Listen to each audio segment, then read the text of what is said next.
Bonjour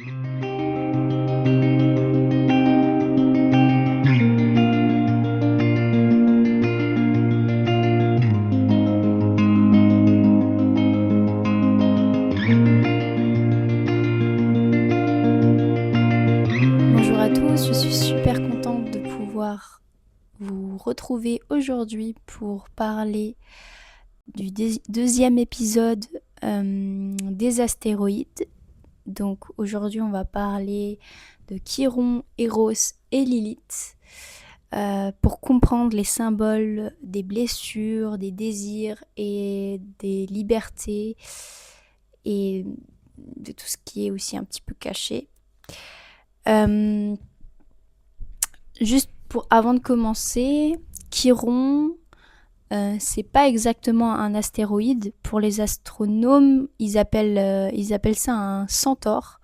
Et ce qui est rigolo, c'est qu'en mythologie, Chiron, et justement, c'est l'histoire d'un centaure. Un centaure, je vais vous expliquer plus en profondeur tout à l'heure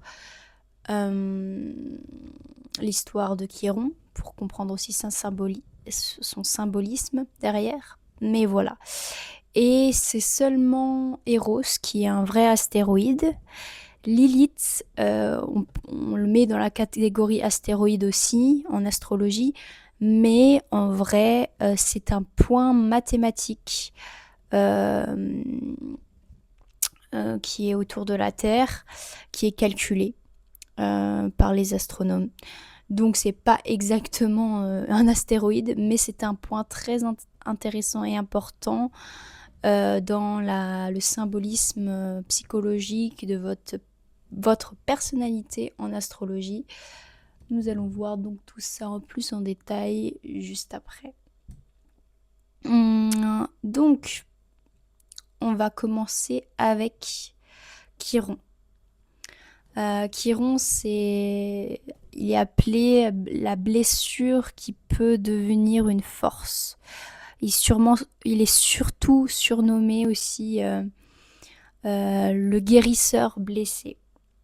Il a été découvert en 1977 et en astrologie, il représente vraiment les blessures les plus profondes. Ce sont ces expériences qui nous marquent durablement et qui peuvent nous donner le sentiment d'être différents, incompris ou même des fois fragiles. Mais Chiron, il parle aussi pas seulement en fait des souffrances, il symbolise aussi la capacité de se transformer. Donc il ressemble un petit peu à Pluton là-dessus, mais vous allez voir, c'est un peu plus profond que Pluton, parce que c'est plus personnel comme astéroïde. Donc c'est la capacité de se transformer, de transformer ses blessures en une ressource de compréhension, de sagesse, et parfois même du coup d'aider les autres à travers notre expérience. Et c'est pour ça qu'on l'appelle le guérisseur blessé. C'est que grâce à cette blessure-là, et ben en fait on peut guérir les autres, parce qu'on comprend beaucoup mieux quand on vit des choses, quand on les traverse, on peut aider les gens qui traversent des choses similaires, parce qu'on les a vécues et transcendées et comprises par la suite. Autrement dit, on peut devenir un mentor dans ce domaine-là si on arrive à surpasser cette blessure-là. Et du coup, dans un thème astral, Chiron indique souvent un domaine où on ressent une vulnérabilité ou quelque chose où on se sent mal à l'aise avec. C'est vraiment sortir de notre zone de confort avec Chiron aussi. C'est une fragilité, oui, comme dit, c'est une fragilité qui peut devenir une véritable force par la suite. Donc, pour parler un petit peu plus aussi du côté mythologique, en mythologie grecque, Chiron, c'est un centaure, comme je vous l'ai dit au tout début, qui est réputé par sa sagesse. Et contrairement aux autres centaures qu'on indique souvent, qu'on décrit souvent comme impulsifs, et ben en fait, Chiron, c'est un médecin, c'est un philosophe, c'est un enseignant. Et il est né par un viol, donc c'est déjà une blessure. Je crois que c'est un dieu qui a violé un humain. Il me semble que c'était ça l'histoire. Je sais plus exactement quel dieu. Faudrait que je regarde plus en profondeur. Mais dans tous les cas, il est né dû à un viol. Et donc déjà un viol, c'est une grosse blessure. Donc déjà à sa naissance, c'est un symbole de blessure. Hum, Par contre, donc il a grandi dans le monde des humains, mais c'est un dieu, demi-dieu, parce qu'il est né d'un humain et d'un dieu. Il a été blessé par une flèche empoisonnée durant sa vie. Donc il n'a pas pu guérir ni mourir, comme j'ai dit, parce qu'il est immortel. Et donc cette souffrance permanente, ça fait de lui une blessure, en lui une blessure qui avec le temps devient une source de connaissance et de compassion. Donc vous voyez un peu l'image de Chiron pour mieux comprendre l'archétype et comprendre de quoi il parle. Je peux donner un petit exemple. Chiron en Sagittaire, par exemple, c'est la blessure en lien avec les croyances, en lien avec un maître spirituel, ne pas se sentir à la hauteur comme être un enseignant, ou d'avoir été blessé par des enseignants ou par des cultures étrangères. Et donc, ça dépend où est ce Chiron, dans quelle maison, mais par exemple, Chiron en maison 8 en Sagittaire, ça va être en lien avec déjà une grosse transformation, d'aller dans ses côtés sombres et de pouvoir être un maître un peu par la suite spirituel, ou plutôt pas un maître spirituel, mais une personne qui va aider à enseigner la philosophie, les croyances, avoir plus foi en la vie. Il va aider les personnes dans ce domaine-là à reprendre leur pouvoir dans leur identité, mais aussi dans leur croyances, dans leur positionnement, sans avoir trop peur de leur ombre, parce que maison 8, c'est tout ce qui est mystérieux. Ça peut être aussi en lien avec la sexualité, des grosses blessures en lien avec la sexualité. Donc Chiron en maison 8, il y a eu quelque chose, des tabous très très douloureux au niveau de la sexualité, ou en lien avec le pouvoir, ou en lien avec l'argent. Voilà. Et du coup, cette blessure-là, quand on la transcende, quand on la traverse, on peut aider les autres dans ce domaine-là à surmonter ou à accompagner ou à montrer l'exemple, encore plus en Sagittaire, parce que Sagittaire, c'est un signe aussi de un peu leader et philosophe, un peu un maître dans l'archétype, bien sûr. Voilà, c'était pour un exemple. Ça dépend bien sûr de où est votre Chiron, dans quelle maison, dans quel signe, tout. Donc ça va changer totalement la thématique de votre blessure et de vos forces par la suite. On dit aussi que Chiron, c'est toujours une blessure qui restera toujours là, mais qui peut devenir une force, effectivement. Donc ça ne veut pas dire que la blessure disparaîtra dès que vous aurez transcendé cette blessure et un peu mieux compris et que vous aidiez les autres. La blessure, elle est encore là, hein, mais on peut faire des choses bonnes pour l'humanité et pour nous en comprenant cette blessure-là et en l'acceptant ou en la travaillant. Voilà. Voilà pour Chiron. Il y aurait encore plein d'autres choses à faire, bien sûr, à dire sur Chiron. Mais comme je dis, je ne suis pas astrologue, je suis juste passionnée et je lis énormément, j'écoute énormément de choses sur l'astrologie. Et donc j'aime bien le partager sur ce que j'ai compris et sur ce que j'apprends. Voilà. Nous passons donc à Eros. Là, c'est vraiment un astéroïde. Quand je dis astéroïde, je dis astéroïde pour tous, bien sûr, mais comme je vous ai expliqué au début, voilà, c'est pas vraiment tous des astéroïdes, mais on met dans la catégorie astéroïde quand même. Bref, Eros. Eros, c'est bien plus que l'amour. Même s'il va parler justement de notre lien, de ce qui nous anime profondément. Alors, Eros a été découvert en 1898. Et oui, du coup, Eros, c'est là un véritable astéroïde. Il représente en astrologie le désir sous toutes ses formes. Bien sûr, il peut parler d'attirance et de sensualité, mais son sens va bien au-delà de la sexualité.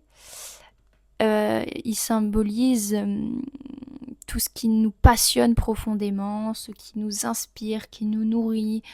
C'est notre créativité profonde, ce qui nous donne envie de vivre pleinement, ce qui nous anime vraiment plus profond de nous-mêmes. Et il représente aussi cette énergie intérieure. C'est vraiment quelque chose qui naît de l'intérieur. Hein. C'est pas un truc qu'on a vu et ça nous passionne parce que j'ai vu ça. C'est plus ça naît de l'intérieur. C'est quelque chose qui nous pousse à créer, à aimer, à explorer et à apprendre et à évoluer. Mais vraiment, il y a quelque chose qui... Bien sûr qu'on peut être passionné par quelque chose quand on le voit, mais souvent ça naît déjà dans l'enfance. Même si c'est inconscient, il y a quelque chose qui nous anime depuis longtemps, quoi. Et puis après, il évolue et donc c'est là où on a envie d'explorer, apprendre, créer dans ces domaines-là. Tout dépend où est Eros, comme d'habitude. Et c'est aussi...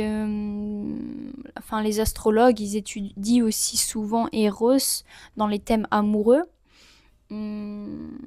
pour comprendre profondément ce qui anime la personne, aussi dans le domaine amoureux.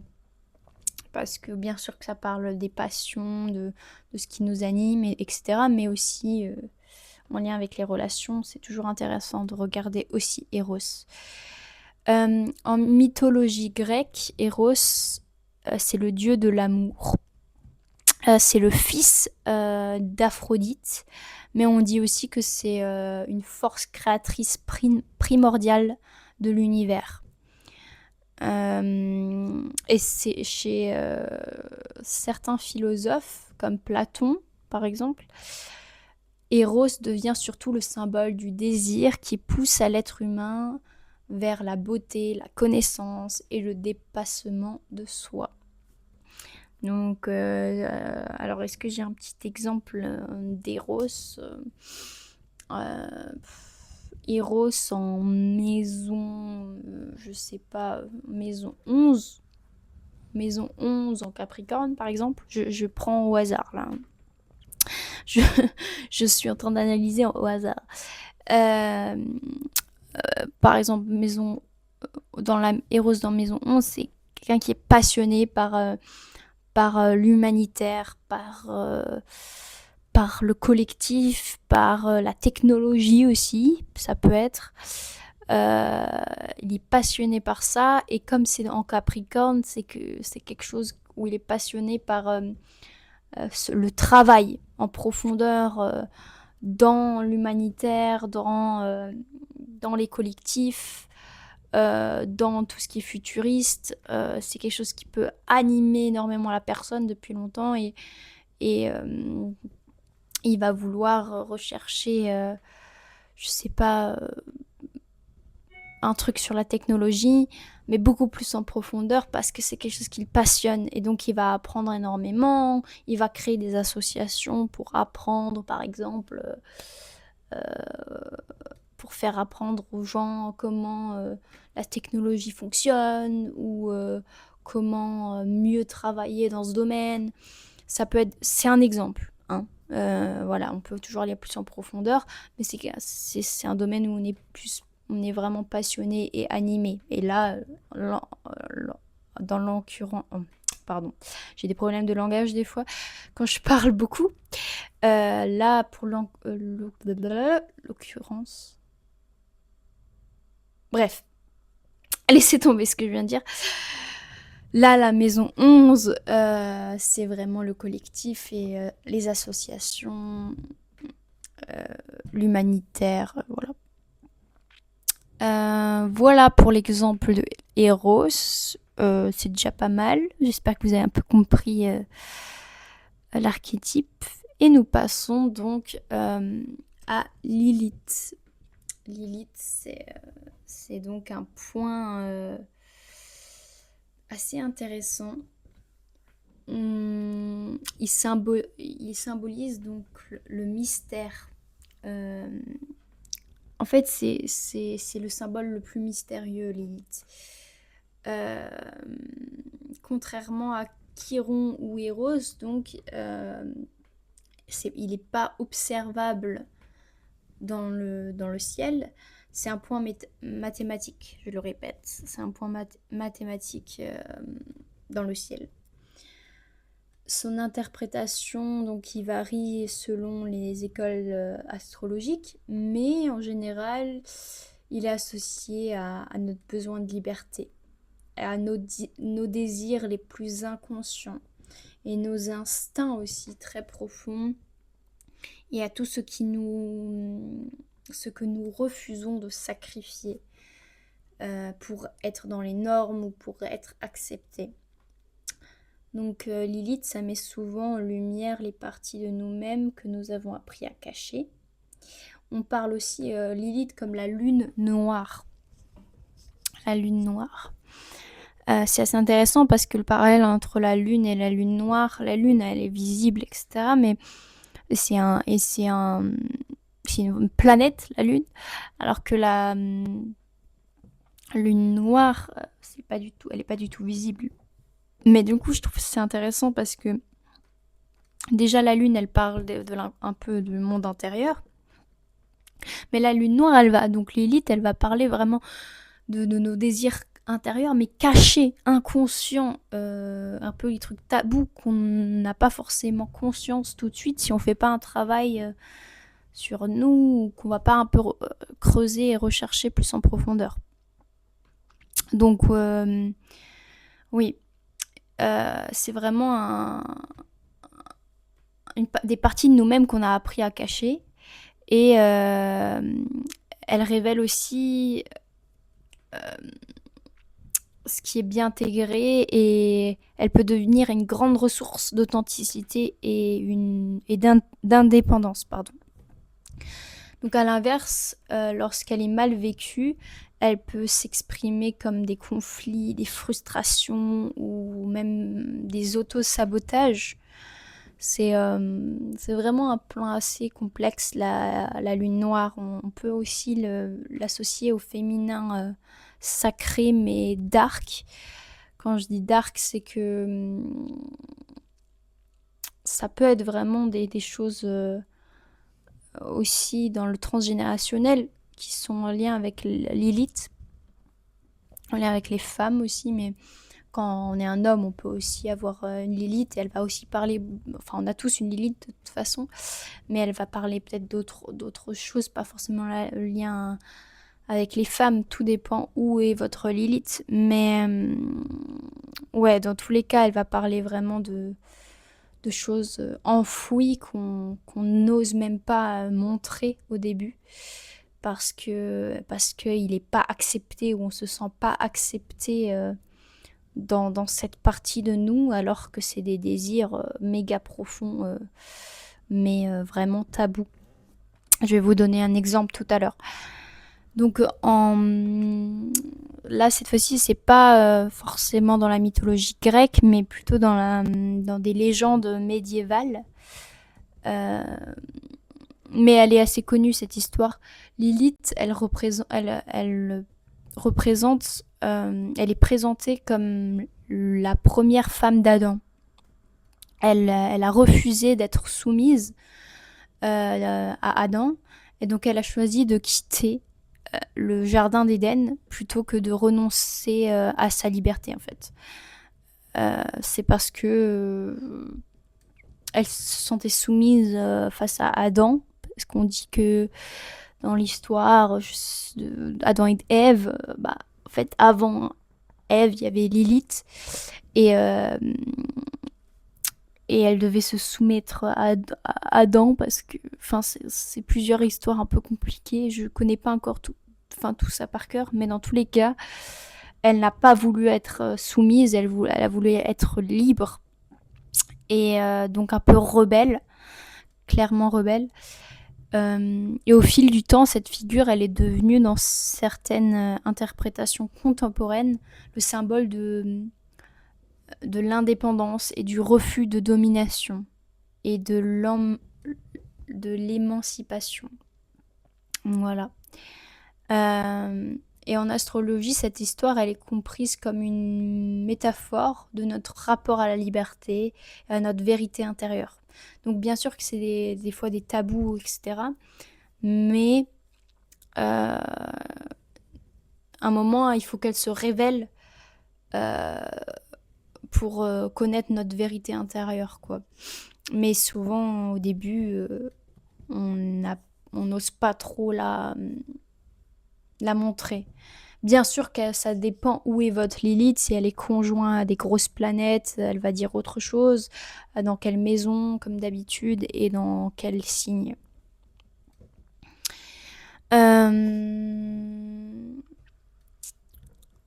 Pour prendre un exemple d'une Lilith, un exemple très profond, c'est par exemple Lilith en Scorpion. Alors là, je rigole parce que Scorpion, c'est aussi tout ce qui est tabou, c'est renaître de ses cendres, c'est la psychologie profonde, c'est le côté obscur, sexuel, sensuel, passionnel, viscéral, l'instinct.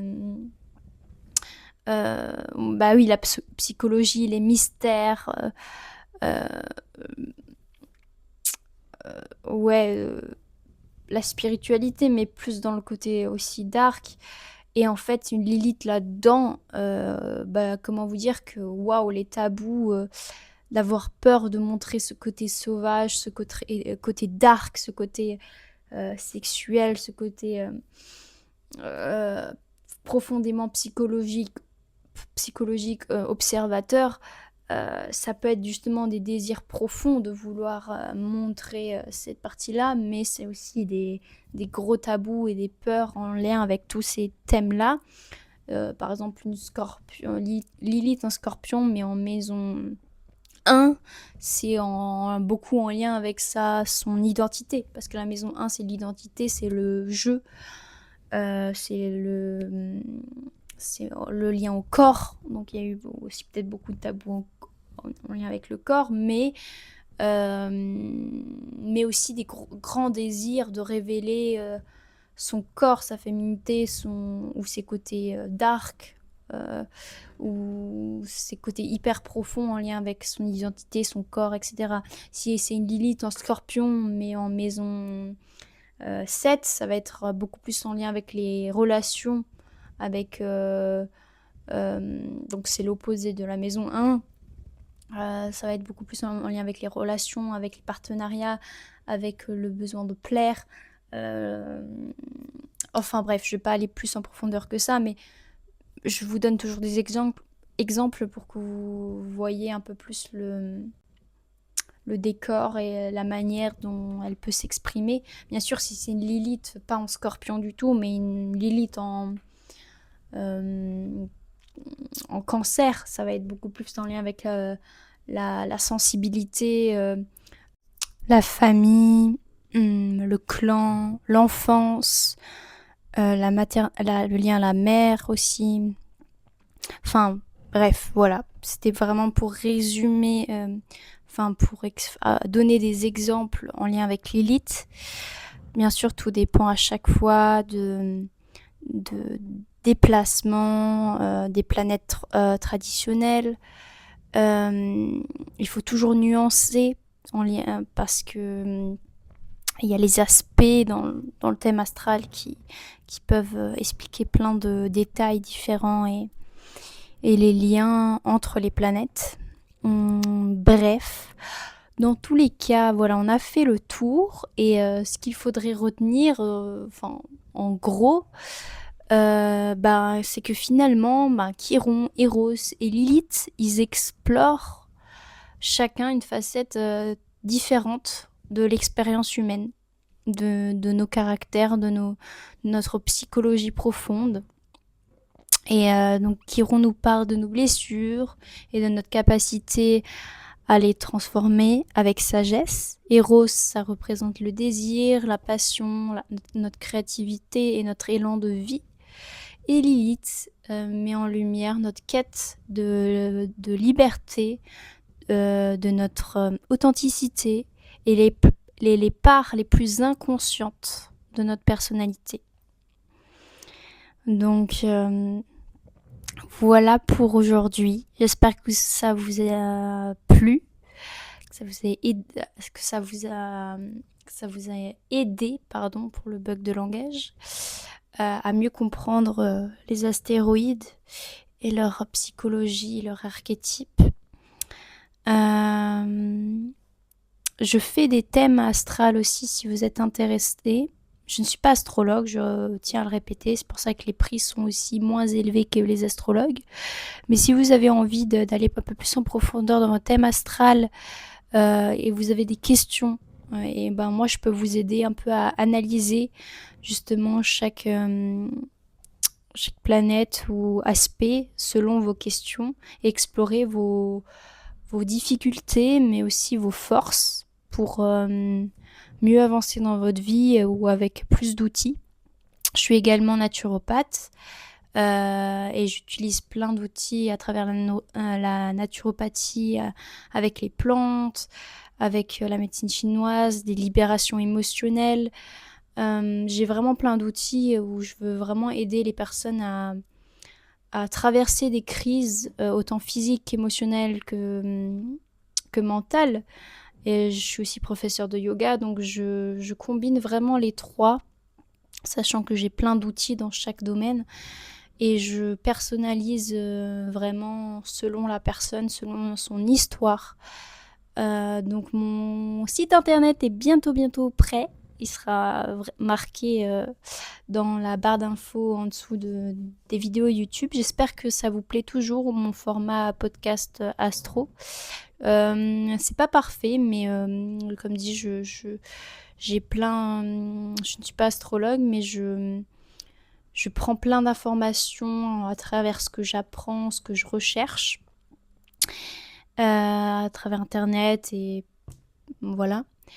N'hésitez pas à me laisser des commentaires ou des questions ou me contacter sur mon Instagram qui est maintenant Yuna Terra, comme Yuna Terra, donc Yuna Terra thérapie, comme thérapie sur Instagram, et je poste régulièrement des choses.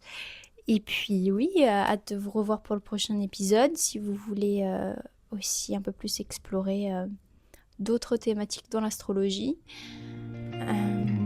Voilà, avec grand plaisir d'avoir vos retours.